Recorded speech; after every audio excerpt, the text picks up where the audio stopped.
வணக்கம். மிதுன ராசி ஐப்பசி மாத ராசி பலன்கள். மிதுன ராசிக்காரர்களுக்கு ஐப்பசி மாதத்தில் கிரகங்கள் தரக்கூடிய பலன்களால் எத்தகையான நற்பலன்கள் அசுப பலன்கள் கிடைக்கப் போகிறது என்பதை சிறு விளக்கமாகவே பார்க்கலாம். எதிரிகளும் எதிர்ப்புகளும் அதிகமாக பெறக்கூடிய பலன்களை தருவதுதான் பகை கிரகங்கள்.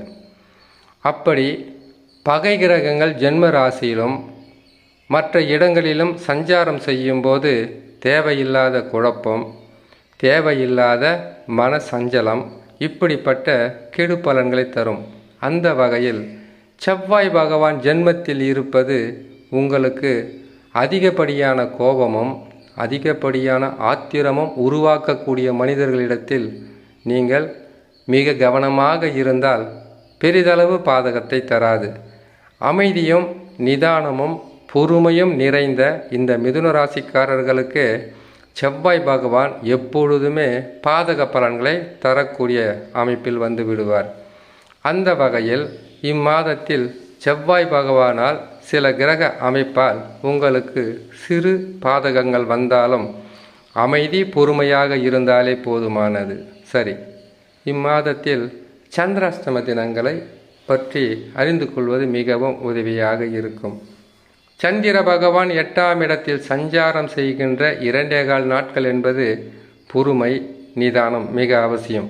புதிதாக தொழில் தொடங்குவது, புதிதாக வியாபாரங்களை செய்ய ஆரம்பிப்பது, புதிதான மனிதர்களை சந்திப்பது, யாரிடமாவது கொடுக்கல் வாங்கலில் ஈடுபடுவது, இதை தவிர்த்தாலே போதுமானது, நற்பலன்கள் நடக்கும். சரி, சந்திராஷ்டம தினங்களை பார்க்கலாம். வருகின்ற 7ஆம் தேதி 11ஆம் மாதம் 2024 ஐப்பசி மாதம் 21ஆம் தேதி வியாழக்கிழமை பகல் 3:39 மகர ராசியில் சந்திர பகவான் சஞ்சாரம் செய்யும் போது மிதுன ராசிக்காரர்களுக்கு சந்திராஷ்டமம் ஆரம்பமாகும். சந்திராஷ்டம தினங்களிலிருந்து விடுபடக்கூடிய நாட்களாக 9/11/2024 9ஆம் தேதி 11ஆம் மாதம் 2024 ஐப்பசி மாதம் 23ஆம் தேதி சனிக்கிழமை இரவு 8:12 கும்பராசியில் சந்திர பகவான் சஞ்சாரம் செய்யும் போது சந்திராஷ்டம தினங்களிலிருந்து விடுபடக்கூடிய நாட்களாக இருக்கும். இம்மாதத்தில் கிரகங்கள் தரக்கூடிய பலன்களை பார்க்கலாம். மிதுன ராசியில் உங்களுடைய ஜென்ம ராசியில் செவ்வாய் பகவான் சஞ்சாரம் செய்திருக்கும் போது எதிரிகளும் எதிர்ப்புகளும் தேவையில்லாத குழப்பங்களும் இருக்கும். பொறுமையாக இருக்க வேண்டும் மிதுன ராசி.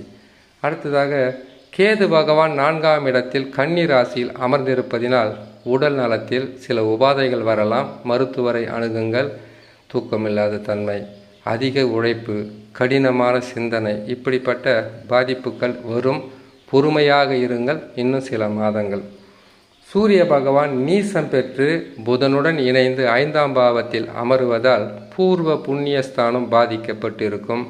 ஆகையால் அலைச்சல், திரிச்சல், மன உளைச்சல், தேவையில்லாத குழப்பங்கள் வரும். பொறுமையாக இருந்தாலே போதுமானது. சுக்கிர பகவானை பொறுத்தவரையில் 6ஆம் இடத்தில் இருப்பது நற்பலன்கள் சற்று அதிகரிக்கும். வராத பணம் வந்து சேரும். குடும்பத்தில் சந்தோஷம் நிலவும்.